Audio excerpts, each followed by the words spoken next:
Je vais vous donner les résultats définitifs de l'élection municipale, le premier tour, dans la ville de Levallois-Perret.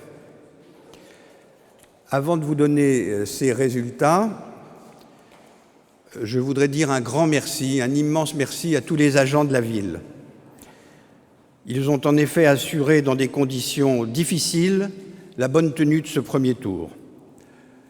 Vous avez tous, dans chacun de vos bureaux, assuré votre mission dans un contexte d'épidémie pourtant extraordinairement difficile, et je vous en félicite. Et puis je voudrais surtout dire un grand merci aux 19 527 électeurs qui se sont déplacés pour voter. Vous avez été courageux et volontaires.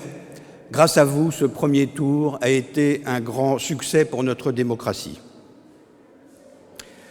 Et puis à vous qui êtes venus voter, je voudrais dire un autre merci.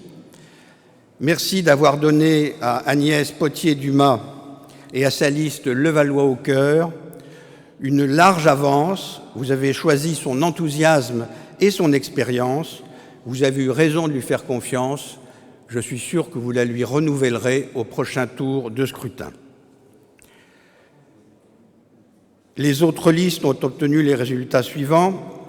La candidate parachutée par le gouvernement fait un score médiocre.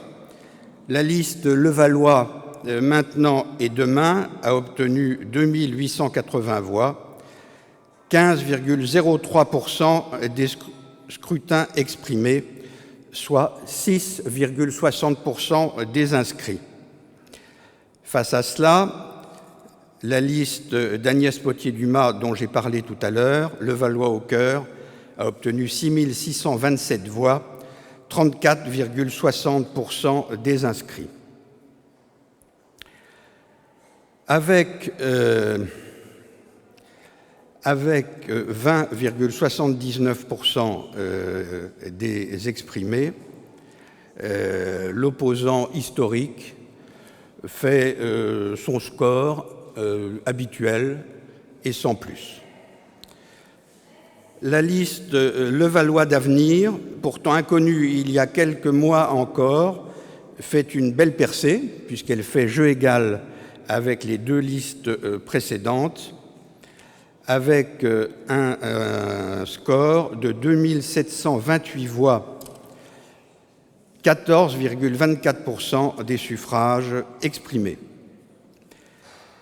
La gauche éparse n'est clairement plus en phase avec notre temps et Frédéric Léger, Levallois solidaire et écologiste, obtient 1417 voix, 7,39% des suffrages exprimés, 3,25% des inscrits. Enfin, assez clairement, l'aventure personnelle qui a été tentée par la liste faire gagner Levallois obtient 1187 voix et 6,19% des inscrits. Merci à tous et rendez-vous au prochain tour de scrutin dont nous ne savons toujours pas à quelle date il se tiendra.